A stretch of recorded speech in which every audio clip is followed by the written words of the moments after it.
Hola, mi nombre es Robert Mackenzie. Bienvenidos nuevamente a los campos de la Universidad de Chicago. Veremos en un momento la tercera parte de la serie de Milton Friedman para la televisión, Libres para Escoger.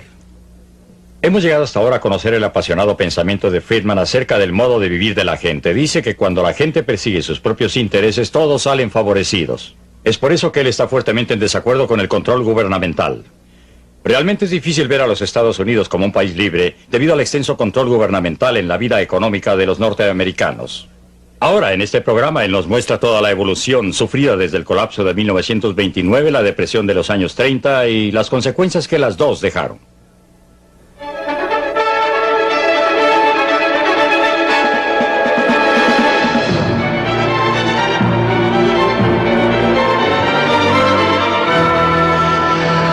Libre para elegir. Una opinión personal de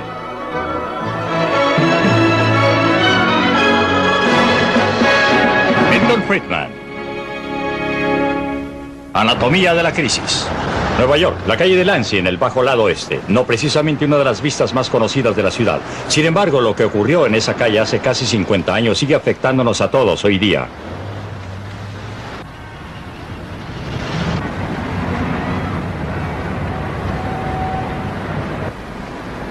Wall Street. La mayoría sabemos lo que pasó aquí hace 50 años.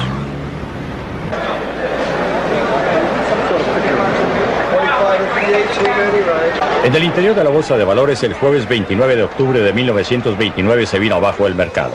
Desde entonces se le recuerda como Jueves Negro. El colapso de Wall Street fue seguido por la peor depresión en la historia de América. La depresión ha sido atribuida al fracaso del capitalismo.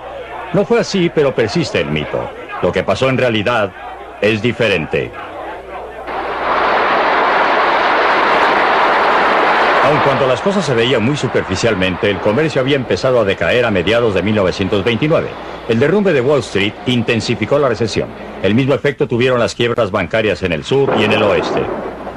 Pero la recesión se transformó en crisis solo cuando estas quiebras se extendieron hasta Nueva York. Y en particular a este edificio, en esa época, la sede del Banco de Estados Unidos. El fracaso de este banco tuvo hondas repercusiones y pudo haberse evitado. Fue en cierto modo un accidente histórico el que precisamente este banco jugara el rol que jugó. ¿Por qué fracasó?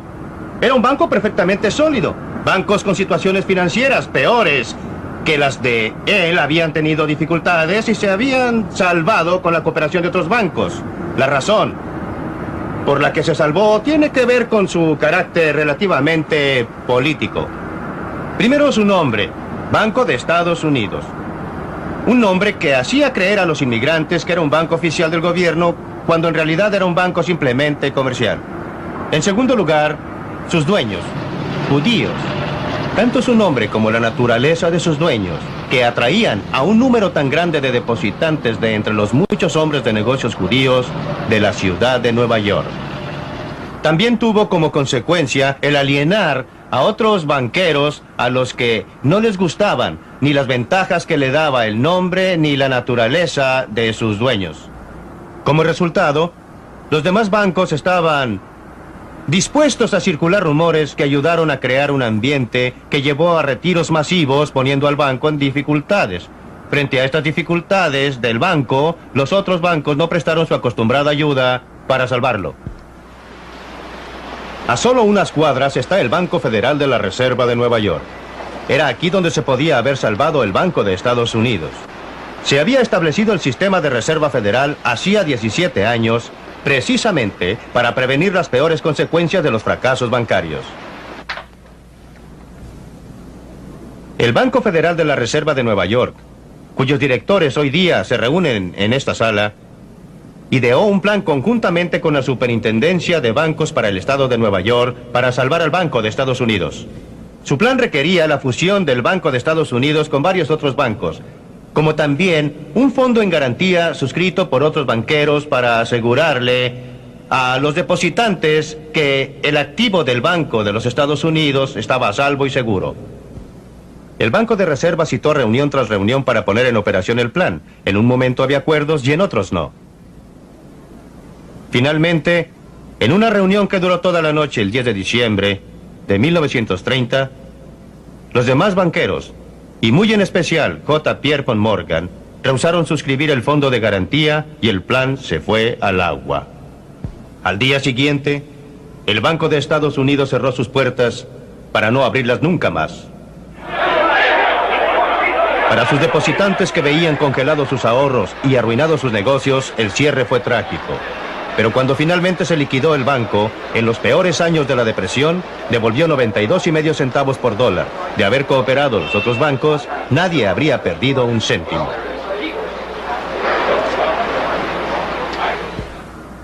Para los otros bancos de Nueva York, el cierre del Banco de Estados Unidos parecía tener efectos puramente locales, pero se equivocaban. En parte porque tenía tantos depositantes, en parte porque muchos de los depositantes eran pequeños comerciantes, pero en parte porque era el banco más grande de los Estados Unidos en ir a la quiebra hasta esos momentos. El cierre produjo profundos efectos. Depositantes de todo el país se asustaron por la seguridad de sus fondos y corrieron a retirarlos. Hubo retiros masivos y quiebras por montones, y durante todo ese tiempo, el Banco Federal se limitó a tomar palco, cuando tenía el poder, el deber y la responsabilidad de proveer el dinero líquido que habría permitido a los bancos cumplir con las demandas insistentes de sus depositantes sin tener que cerrar sus puertas. La forma en que los retiros masivos de los bancos pueden aumentar o ser detenidos es consecuencia de cómo opera nuestro sistema bancario. Es posible que piense usted que al llevar dinero al banco y depositarlo, el banco lleva ese dinero y lo coloca en las bóvedas en espera de que lo vuelva usted a necesitar. ¿Cómo los quiere? Quisiera 2 de a 10, 1 de a 5 y 5 de a 1. Ok. El banco no hace nada de eso. Inmediatamente toma una buena parte de su depósito y lo presta a otro. ¿Cómo supone usted que gana el interés para pagar sus gastos o pagarle a usted algo por el uso de su dinero?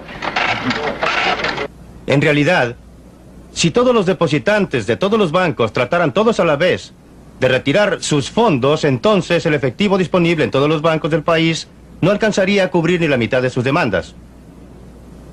Para evitar esta situación como esta, para evitar retiros masivos, es indispensable poder contar con una manera de impedir que la gente retire sus fondos o tener una fuente adicional de efectivo. Ese era el propósito del sistema de reserva federal. Proveer efectivo adicional para cubrir las demandas de los depositantes cuando se presentaran retiros masivos. Un ejemplo clásico de cómo este sistema podía funcionar en forma eficaz se puede encontrar a 2,000 millas de Nueva York y cerca del Great Salt Lake en Utah. A comienzos de los años 30, algunos bancos de Salt Lake City y alrededores comenzaron a tener dificultades. Los dueños de uno de estos bancos tuvieron la inteligencia de saber lo que tenían que hacer para mantener abiertos sus bancos y el valor para hacerlo. Cuando los depositantes temerosos insistieron en retirar todo su dinero, una de las tareas de George Eccles era aleccionar a sus cajeros sobre la forma en que debían manejar la situación. Bueno, entonces reunimos al personal y les pedimos que estuvieran en el banco, en sus puestos, a las 8, y que actuaran como si nada hubiera pasado, con una sonrisa en los labios. Sí podían. Y yo también. Teníamos 4 ventanillas para ahorros. Y les dijimos que no dejaran por ningún motivo sus ventanillas. Ni para almorzar ni para ninguna otra cosa. Teníamos que tener todas las ventanillas abiertas todo el día.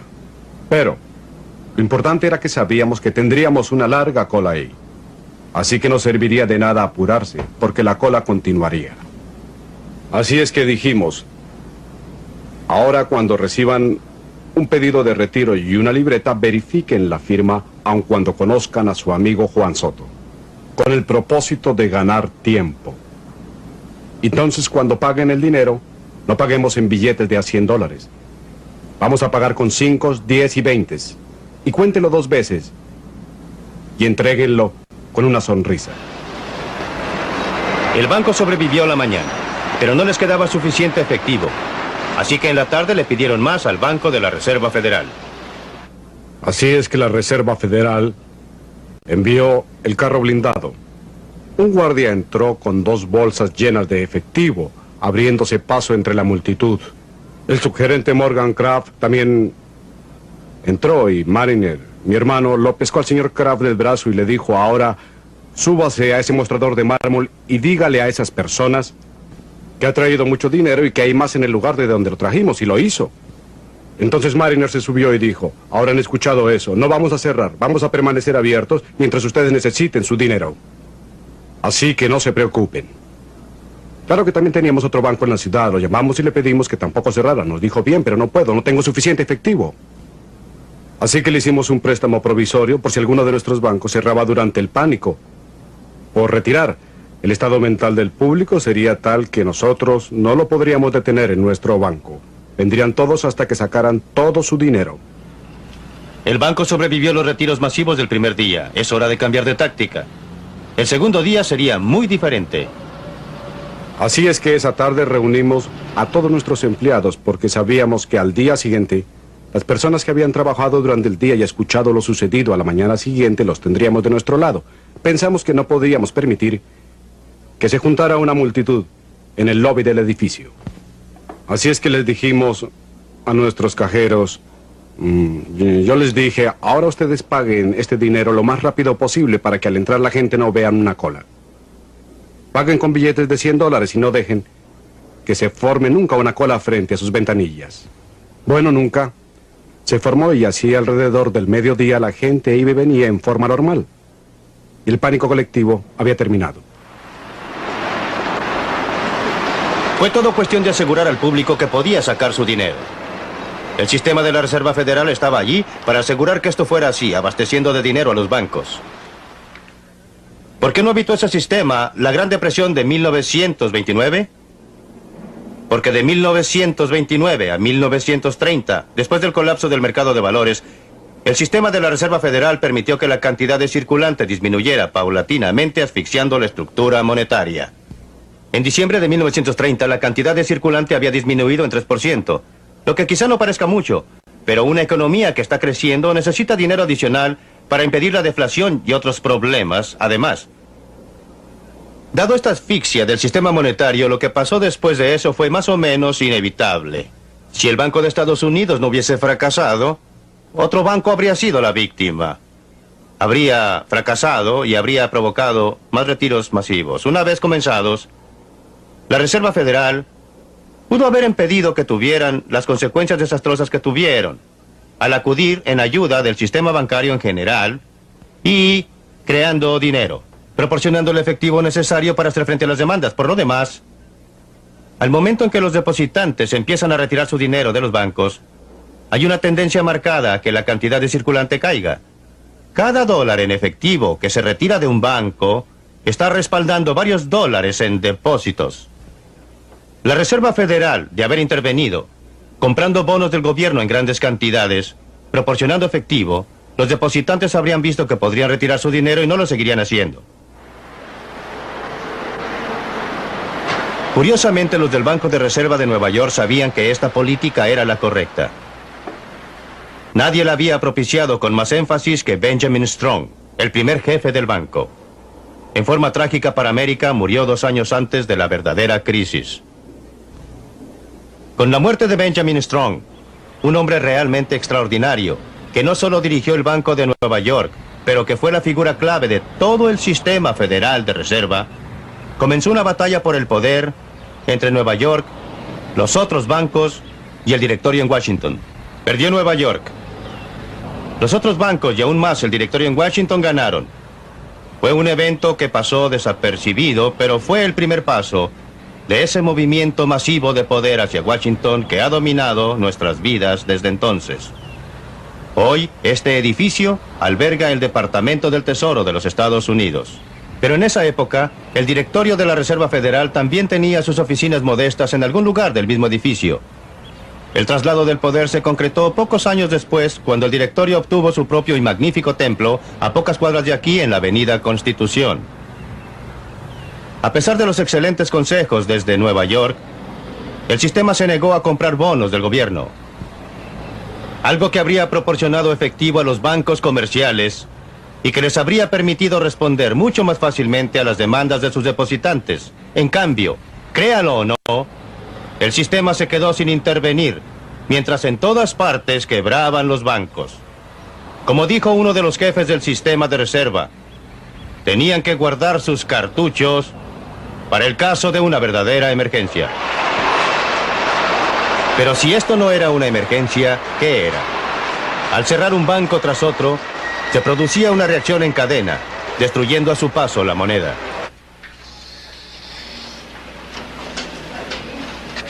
Es un proceso que aún hoy pocos banqueros entienden. Si le pregunta a un banquero individual si él produce dinero, le mirará con estupor. Claro que no, le dirá, yo no produzco dinero, todo lo que hago es aceptar los depósitos de mis clientes. Pongo una parte de ese depósito en las bóvedas como reserva y presto lo demás. No creo dinero. Desde el punto de vista del economista, la situación es muy diferente. Como expliqué anteriormente, la mayoría de los depósitos que figuran en los libros de los bancos fueron anotados por la pluma de un contador. Pero ese hecho simple no lo ve el banquero individual porque no sucede aquí, dentro del banco. Sucede como resultado de una transacción entre los bancos. Como bien lo sabían los hombres que dirigían la Reserva Federal, sucede que el dinero prestado por un banco es depositado en otro banco para ser prestado nuevamente a otro. Durante la depresión, el proceso trabajaba a la inversa. Los bancos estaban destruyendo la moneda y la Reserva Federal dejó que sucediera. El resultado final fue que para cuando hubo terminado el triste episodio, el año de 1933, la cantidad de dinero en los Estados Unidos había disminuido en un tercio. La lenta asfixia se había tornado en estrangulamiento. Por cada $3 de efectivo que tuviera la gente en depósitos en 1929, solo quedaban $2. Por cada 3 bancos abiertos en 1929, en 1933 solo 2 quedaban. La terrible depresión que siguió fue resultado directo del manejo por parte del sistema de la Reserva Federal.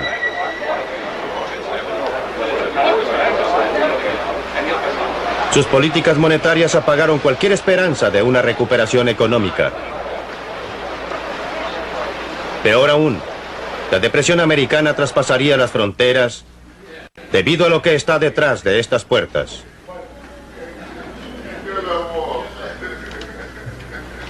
Esta es la bóveda del Banco de la Reserva Federal de Nueva York. Adentro está la mayor acumulación de oro en el mundo.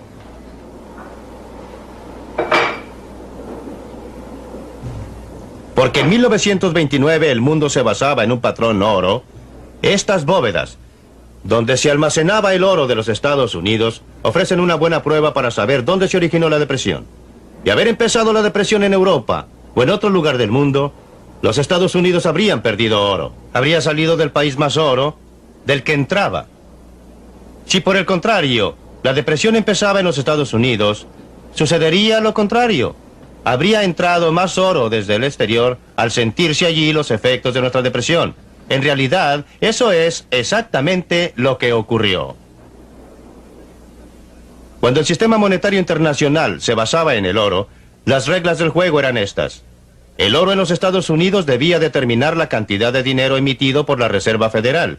A su vez, la cantidad que emitía la Reserva Federal determinaba la cantidad de dinero emitida por los bancos comerciales, que a su vez determinaba la cantidad de dinero que los individuos, comercio e industria podían obtener de los bancos. El resultado, un sistema monetario supuestamente amarrado a la cantidad de oro existente en las bóvedas de los Estados Unidos. Pero en 1930, la Reserva Federal no jugaba de acuerdo a las reglas. Se mantuvo al margen mientras los bancos iban a la quiebra. Y en cada uno que cerraba, disminuía la existencia de efectivo. El comercio y la industria en forma inevitable empezaron a ir a la ruina. Los norteamericanos, ahora más pobres, compraban menos en el extranjero.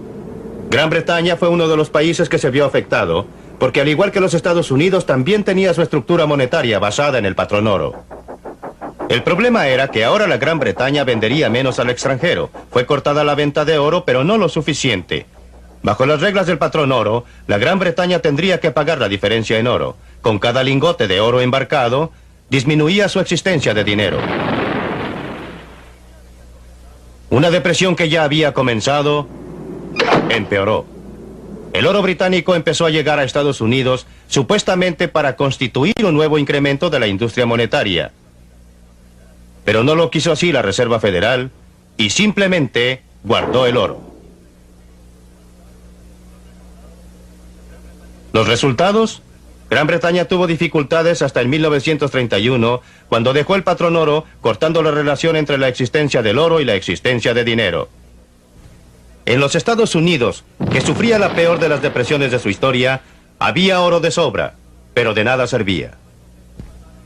Aun cuando estos hechos pasaron hace 50 años, muchas de nuestras políticas hoy día derivan directamente de ellos. Banqueros centrales en el mundo entero, funcionarios de gobierno en todas partes, le tienen miedo a una nueva Gran Depresión. Por lo mismo se han desplazado en dirección opuesta. En vez del problema de la falta de dinero, enfrentamos el problema del dinero en exceso. Los problemas de la inflación, que nos agobian hoy día, remontan directamente al problema de la deflación, que nos agobió desde 1929 hasta 1933. La gente llegó a creer que el capitalismo de libre mercado había fracasado. Era necesario algo para reemplazarlo. En la Universidad de Cambridge, en Inglaterra, surgió en los años 30 una nueva ortodoxia, una que se ha mantenido fuerte hasta el día de hoy.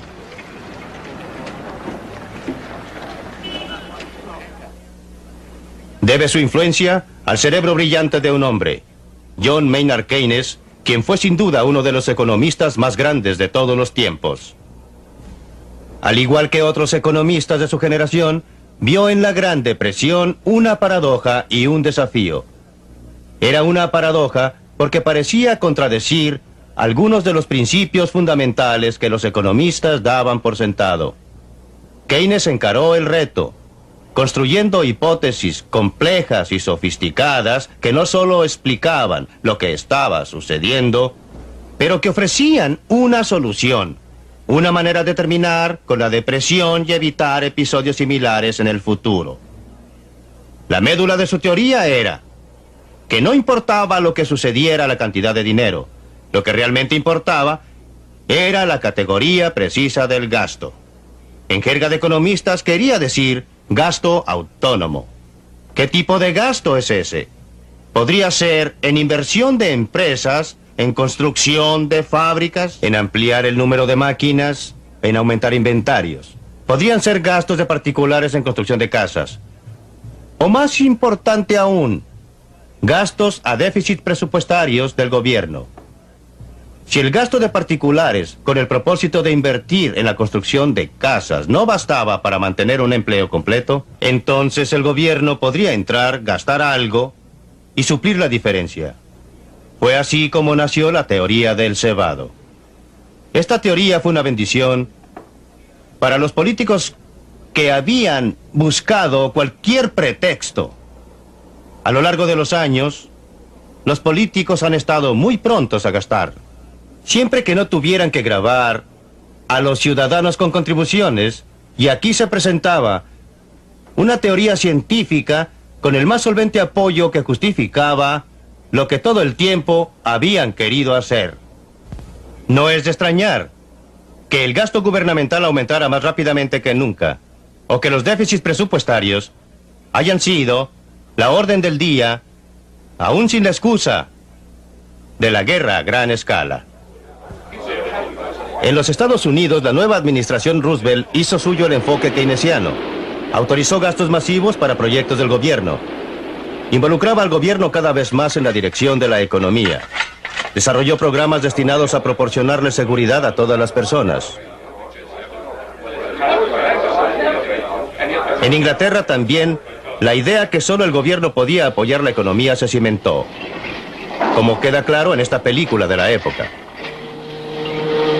Con la ayuda del gobierno nacional, se reiniciaron los trabajos en la nave Cunard número 534 y todos esperamos que sea el preludio de un periodo de prosperidad constante de la industria. Las exportaciones de artículos de algodón a la India han aumentado y como resultado del sistema de cuotas en las colonias instaurado por el gobierno nacional para reducir los peligros de la competencia japonesa, las exportaciones de artículos de algodón a esas colonias se han duplicado.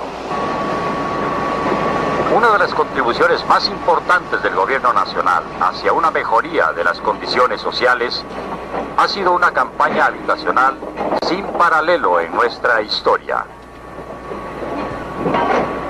Aun cuando estas medidas habrían sido útiles y realmente necesarias durante los años de la depresión, el extremo al que han sido llevadas desde entonces habría horrorizado a Keynes. Keynes murió en 1946. Me ha parecido siempre una tragedia el que no viviera una década más. Era el único hombre con la posición, personalidad y fuerza de carácter para lograr que sus discípulos no llevaran a extremos algunas ideas que eran buenas para los años 30, pero que no eran buenas en una situación de posguerra.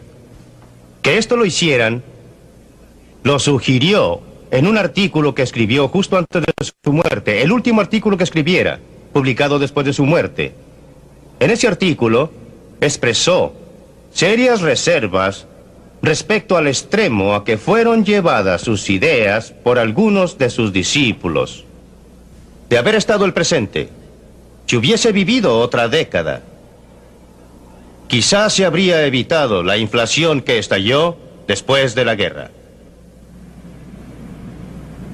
El crecimiento masivo de un gobierno central que empezó después de la depresión ha continuado desde entonces.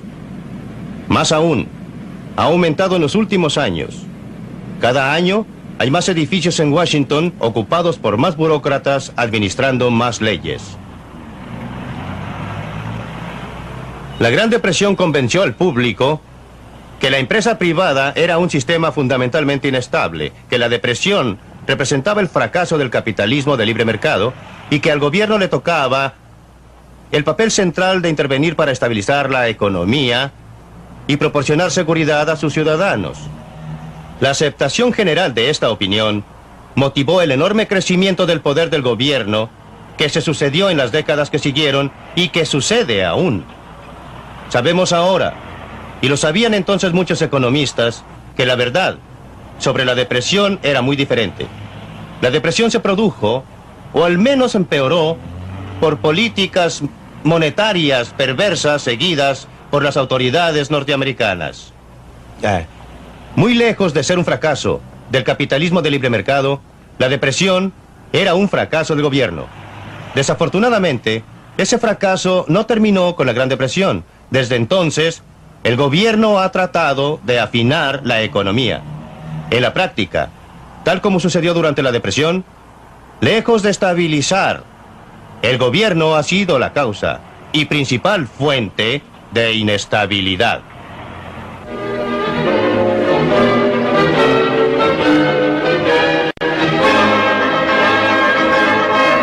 Libre para elegir.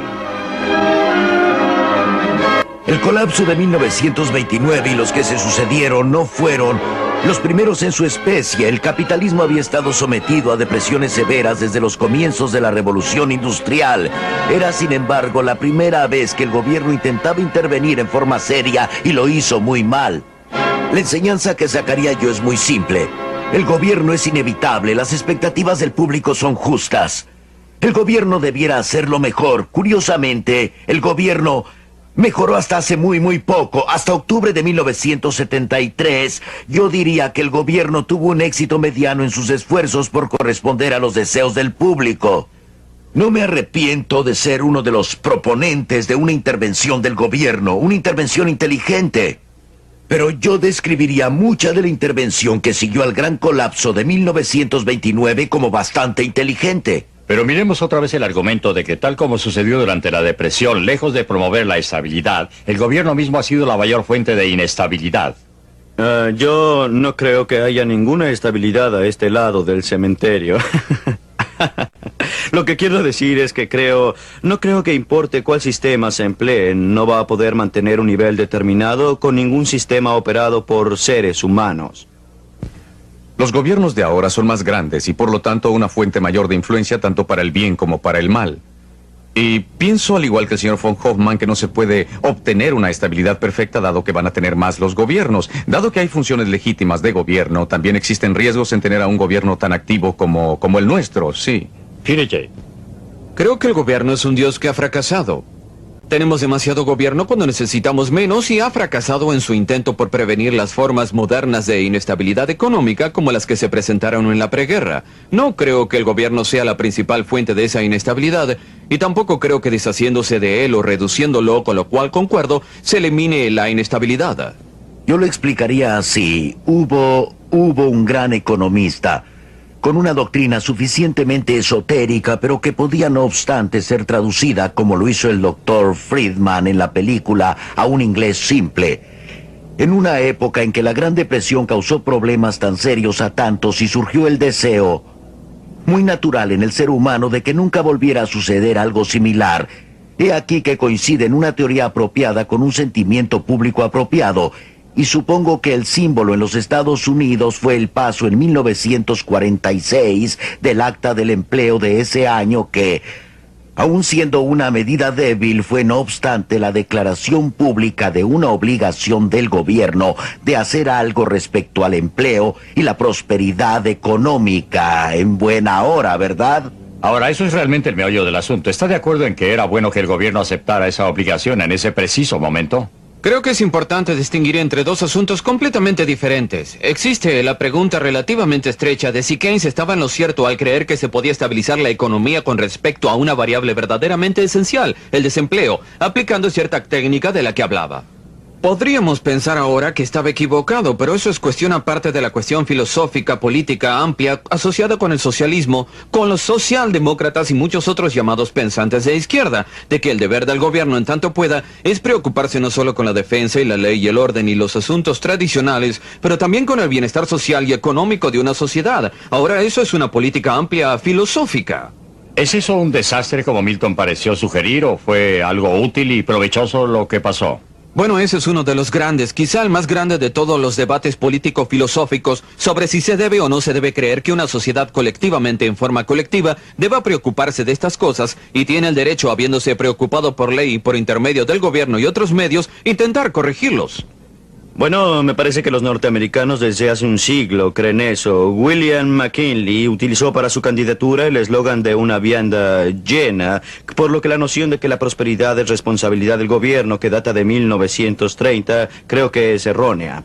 Lo que me pregunté después de ver esa película es esto. En 1929 tenemos al hombre que habría podido salvar la situación muerto desde hace 2 años. Y en 1946 tenemos al hombre que la habría podido salvar muriéndose. Así es que la pregunta que hago es, ¿estamos destinados a conocer la respuesta correcta demasiado tarde? ¿Es posible que nuestros... O deberíamos buscar a alguien recién muerto. Exactamente, hurguetear en la morgue. Bueno, usted hizo la pregunta. No, y creo que la pregunta es muy diferente. Y se dirige a la mayor parte de la discusión sobre este punto. Todos buscan al hombre apropiado. Usted dice gobierno. Usted lo mencionó. Esos hombres en ese momento justo, pero un sistema que dependa del hombre apropiado es un mal sistema, porque dependía de que fuera el hombre apropiado el que lo manejara. La idea de un manejo de la demanda, el tipo de las cosas de las que hablamos y en las que la muerte de Keynes era importante, era un mal sistema porque dependía de un hombre específico que lo dirigiera. La noción del problema que mencionó Bob Lekachman, que el problema no es que el gobierno interfiera, pero el que lo haga en forma inteligente, es una necesidad por tener el hombre adecuado, el hombre en el caballo blanco que sabrá qué hacer. Mi punto de vista en general es diferente y es que el sistema es el equivocado. Deberíamos tener un sistema en que la forma correcta de lograr estos objetivos es tener un sistema que no dependa de si tiene o no el hombre que sepa qué botones tiene que apretar en el momento apropiado. El que depende del establecimiento de un marco dentro del cual una mano invisible, dentro del cual las actividades de personas de todas partes puedan en forma conjunta producir el tipo de resultado. No producir estabilidad perfecta, pero producirá un grado más alto de estabilidad, un grado más alto de libertad, un nivel más grande de prosperidad del que hemos tenido con este tipo de intervenciones gubernamentales. Bueno, todavía falta que alguien diseñe el sistema. No se puede extraer a las personas de él completamente. Supuesto. Pero Claro la que cuestión no. es que los generales Eso no. siempre pelean la última batalla. ¿Cómo sabemos nosotros que el sistema no peleará en la última guerra? Es muy probable que no tendremos otra depresión exactamente como la del 1929 al 1933. Pero eso no quiere decir que no tendremos otra depresión o otra estagflación o alguna otra crisis de otro Pero origen. es reversible este proceso porque usted sostuvo que el público, horrorizado por la Gran Depresión, en efecto le pidió al gobierno que aceptara la responsabilidad por el bienestar de la economía, por la dirección de la sociedad, etcétera. Ahora que nuestras esperanzas han ido creciendo, ¿podrán ser volcadas en el sentido contrario? Déjeme contestar una pregunta que usted no hizo y decir que me parece que aquí estamos discutiendo un asunto parecido a la astrofísica social.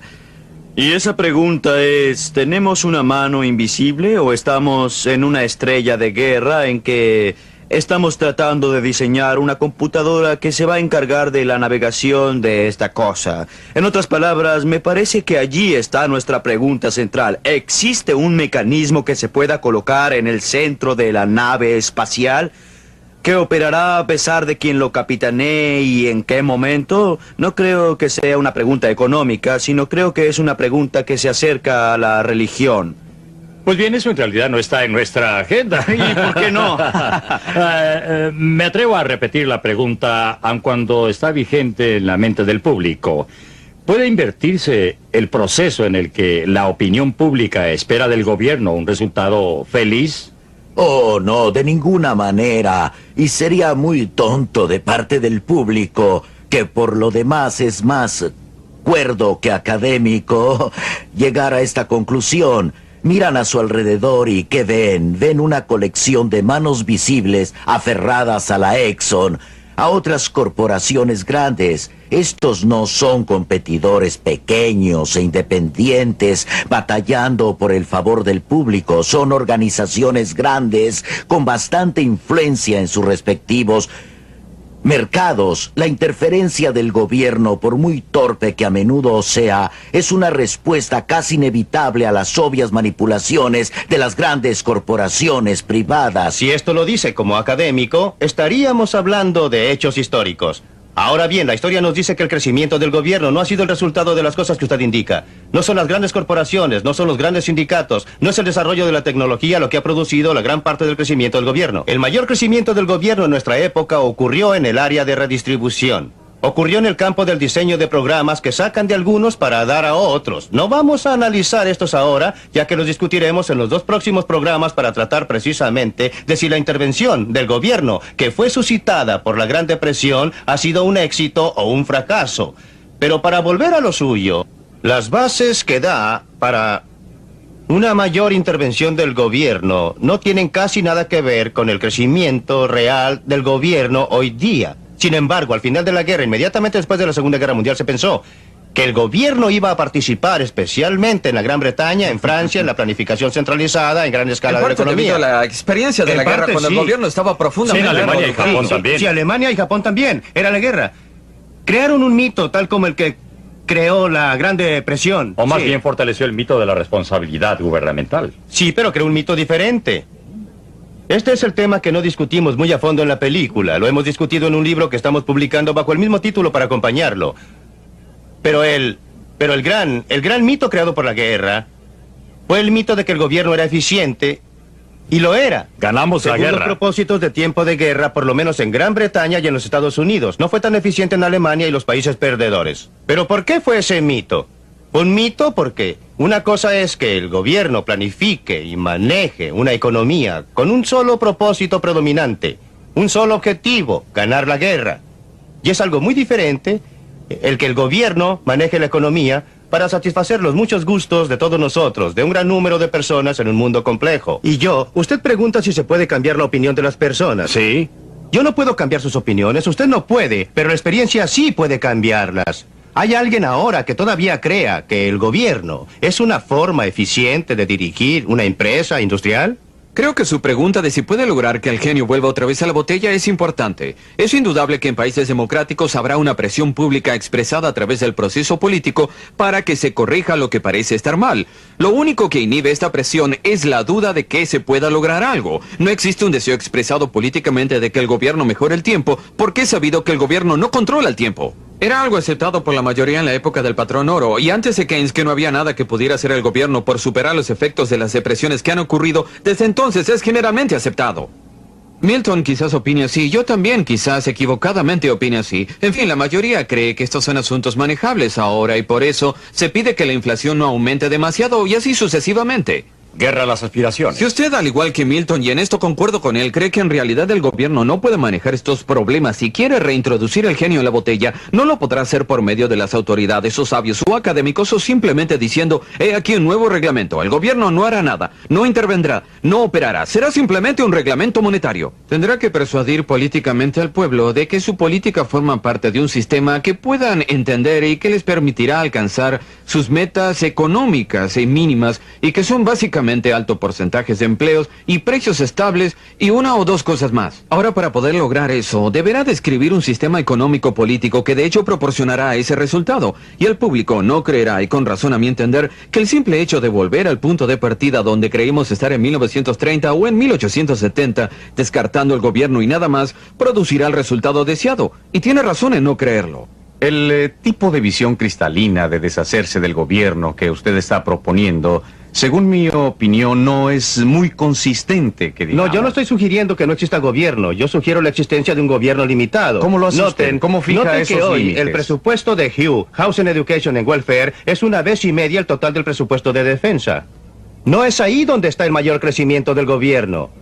De si gastamos demasiado o muy poco en las Fuerzas Armadas es un asunto discutible y sobre el cual no tengo competencia para opinar. Pero no es el filo de la disputa a la que estamos abocados. Ese filo está en todos los demás asuntos que el gobierno se ha echado a cuestas. Sí, pero el asunto es cómo podremos llegar de aquí hacia allá. Persuadiendo al público y haciéndolo en forma gradual. No se puede hacer de la noche a la mañana. Cobb fue un elemento sumamente persuasivo en la eliminación de un sector de intervención del gobierno. El fracaso del gobierno en lograr pleno empleo y precios estables prometidos es otra cosa. Ustedes saben lo que y a quiénes tratamos de engañar. Existe alguien que cree que el gobierno sabe cómo evitar con los medios que utiliza actualmente la inflación o el desempleo. Tenemos una inflación creciente, tenemos desempleo creciente y no solo en los Estados Unidos. Sabemos que este gobierno no... Esperen. Me parece que estamos hablando de por lo menos 4 tipos de intervención gubernamental de distinto grado de popularidad. Uno es la redistribución, mediante el sistema de seguridad social, y mucho de eso es popular. Bienestar es impopular, pero seguridad social es bastante popular. El sistema Medicare tiene una relación mixta, el sistema Medicaid mala fama. Del punto de vista del público, el sistema de redistribución actual tiene cosas buenas y cosas malas. Otro tipo de intervención se refiere al desempleo, 1/3 a precios y 1/4 a reglamentación. Hay ahora un clamor respecto a reglamentación. A mi modo de ver, esto tiene 2 aspectos. En parte algo relacionado con seguridad y en parte con economía. Dudo que el público esté preparado, por ejemplo, a eliminar la administración de alimentos y productos farmacéuticos. Tomemos la forma en que se ha intentado suavizar los ciclos de la economía. Bien, veamos eso.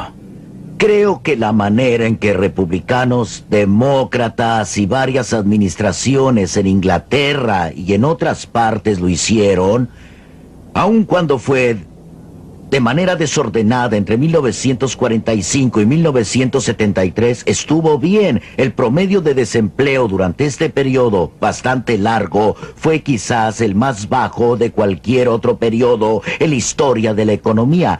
En esto, la inflación no fue un problema persistente. Yo diría en forma muy modesta que la intervención keynesiana, si queremos ponerle nombre, funcionó bastante bien durante toda una generación. Ahora bien, algo que funcione bien durante toda una generación no puede ser completamente malo. De ese hecho y el hecho innegable que las cosas caminan mal ahora, debemos concluir que el tipo keynesiano de reglamentación mixta era el equivocado o inversamente, ¿sí?, que necesitamos más reglamentación. Debo decir que esa es mi conclusión. Usted quiere que las personas apropiadas dirijan a los líderes, pero mire hacia atrás. La memoria tiende a suavizar las cosas y mira detenidamente a ese periodo de 25 años que menciona. No fue un periodo de estabilidad, fue un periodo marcado por la inflación violenta producida por la Guerra de Corea. Fue un periodo marcado por 3 recesiones en el curso aproximadamente de 8 años durante los años 50 y principios de los 60.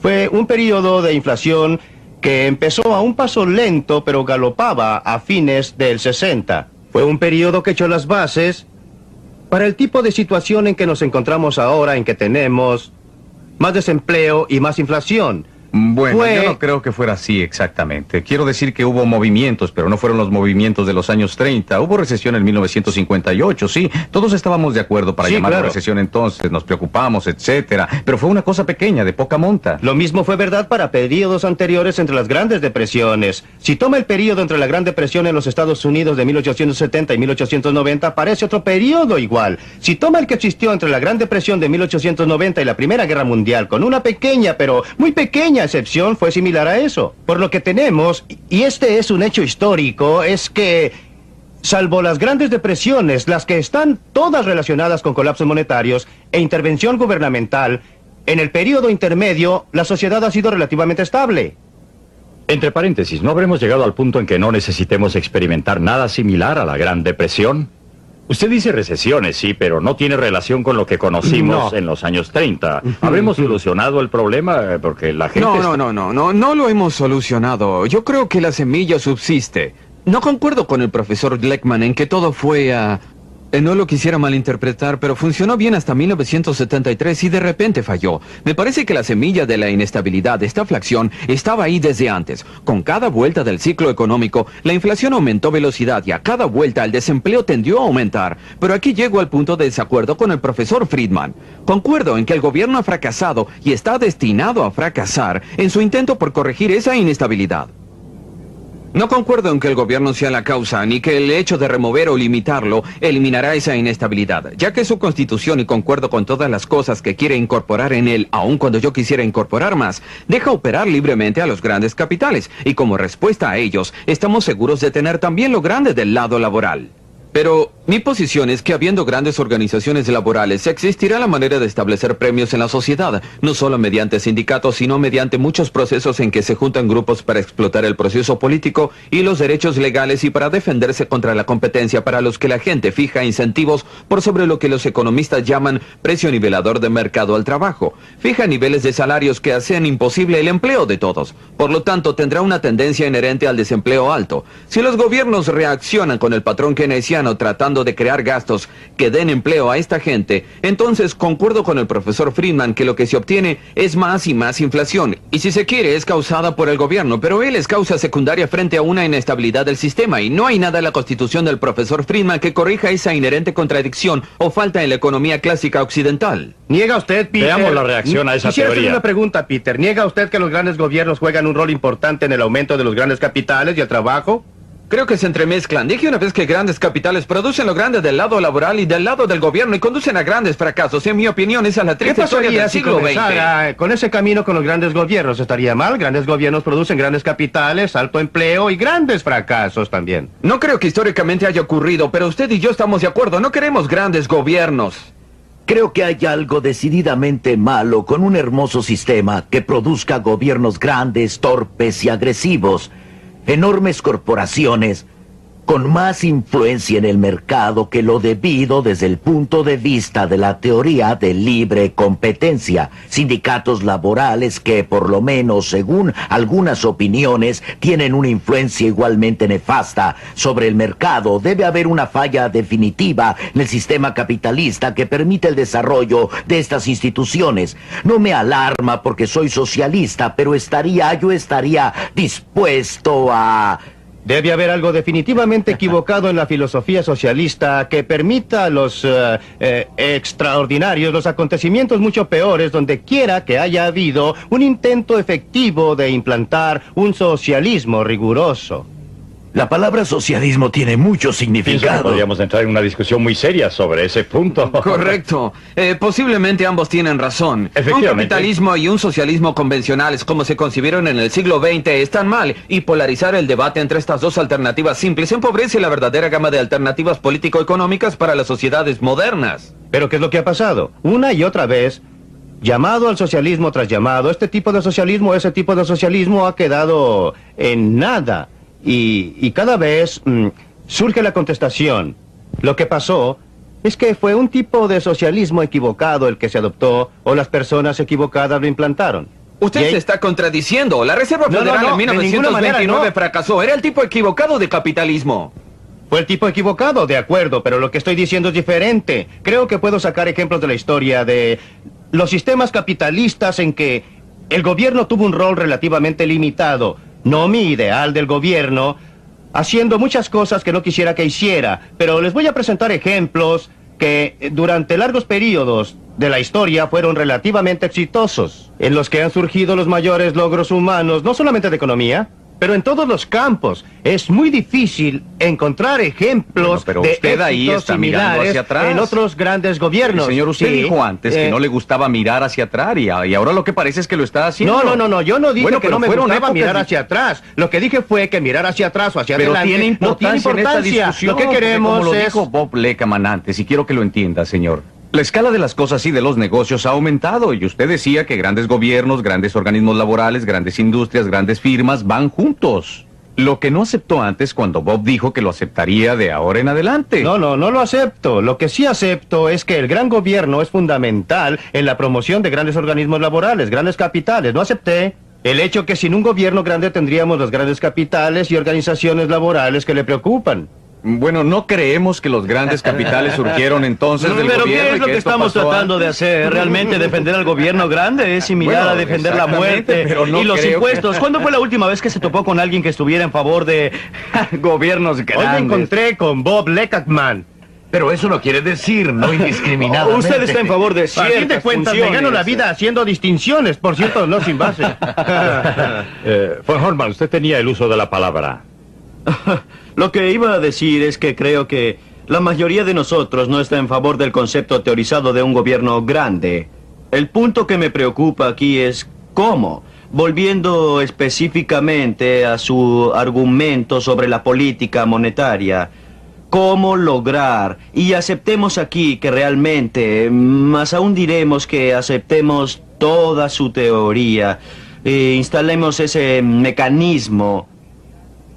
¿Qué le hace pensar que cuando empiezan las tormentas, las personas que lo dirigen no van a interpretar mal las cosas como lo hicieron en el pasado?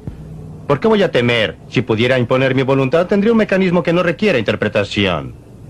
En otras palabras, una simple fórmula monetaria. A pesar de todo, es implementada en relación a PNB. Correcto. La pregunta es, ¿cómo va a evitar que la gente abra esta caja negra? ¿Tendría no voy usted a tener algo? una caja negra, voy a tener un sistema muy abierto, escrito, como usted Sí, sabe. ya lo sé, pero la pregunta es, ¿no tiene usted el haría? reglamento que lo calculará, pero va a llegar alguien, no sea aquellos a los que usted le disgusta que va a decir, pero nosotros podríamos hacerlo un poco mejor de esta o aquella manera, ¿no es así? ¿Cómo los va a detener? Bueno, de la única manera que se puede hacer en una sociedad democrática es estableciendo una constitución escrita o no escrita. Y la no escrita es tan importante como la escrita para que el público en general acepte la idea de que esto no es lo que los hombres en el gobierno debieran hacer, que su problema es... Una medida altamente sagrada. Pero no necesariamente sagrada en el sentido teológico. No es justo que la gente diga que el profesor Friedman es un mal médico si no toman los remedios que prescribe. Creo que no es justo, pero sí me parece, y lo repito, que reducir todo el debate a uno está en favor del gobierno grande o el gobierno pequeño, como si fuera la única alternativa político-económica interesante o importante que tenemos, es muy tonto. Sí, claro, es muy tonto, pero si lo pone de esa manera en la práctica, en las sociedades democráticas, la gente seguirá apoyando y financiando el gobierno grande, salvo que usted, además de indicar los errores, defectos, debilidades, falibilidades y fracasos del gobierno, también describe en algún detalle y en forma atractiva los otros cambios que va a hacer en los sectores no gubernamentales de la economía, que les va a dar a la gente el tipo de protección, oportunidad, de satisfacción, de estabilidad, de prosperidad que quieren. No los va a aceptar porque usted les está ofreciendo una buena oportunidad y lo van a ver. Aun cuando usted no apruebe la interpretación, aun si yo no la apruebo, ¿cómo volver a algo que están felices de haber superado? ¿Cómo se pone un límite y dónde se pone? Es una pregunta sumamente difícil de responder y no veo manera para tomar una decisión que detenga como la roca de Gibraltar a todos los que vengan. Eso me parece a mí que es sumamente difícil, sí. No creo que el público elija, ni tampoco creo que debería elegir en forma ideológica. Creo que actuará en favor y en contra de ciertas actividades del gobierno basado en su experiencia, en su percepción de lo que está bien para sus propios intereses, etc. Mi opinión es que no excluyo la posibilidad de que habrá una mezcla distinta de percepciones del público que lleve a un cambio en las funciones del gobierno. Pero creo que igualmente puede resultar que el gobierno tenga más o tenga menos funciones, una reducción de funciones. Me parece también que podría tener la política monetaria de la que habla y al mismo tiempo tener un ministerio del bienestar muy grande. Absolutamente. Y más sí. fácilmente. Sí. Desgraciadamente está usted en lo cierto. ¿Podría usted explayar sobre ese punto? No, yo no. No, lo digo en serio. Concuerdo con usted y con Nick, estos son temas separables. Y Peter Jay estará de acuerdo con eso también. A decir verdad, él y yo estamos en completo acuerdo sobre la política monetaria ideal. En lo que no estamos de acuerdo es sobre estas otras políticas, y no cabe duda que se podría tener una política automática estabilizadora como la que propongo, que contenga una tasa fija de crecimiento monetario, ninguna intervención subjetiva por motivos cíclicos. Y a la vez un gobierno muy grande con un ministerio de bienestar, tener toda suerte de reglamentos, tarifas y otras cosas. Con respecto a la opinión más generalizada de Peter Jay, es imposible no concordar con su aseveración porque se concentra sobre los objetivos y no los medios. ¿Cuáles son los medios más apropiados y más efectivos de darle a la gente la mayor seguridad? No se le puede dar con certeza, pero la mayor seguridad de que tendrán una sociedad razonable, estable, con oportunidades para que todos usen sus propios Tendremos que terminar la discusión por esta vez y espero que puedan estar con nosotros nuevamente para la próxima edición de Libre para Elegir.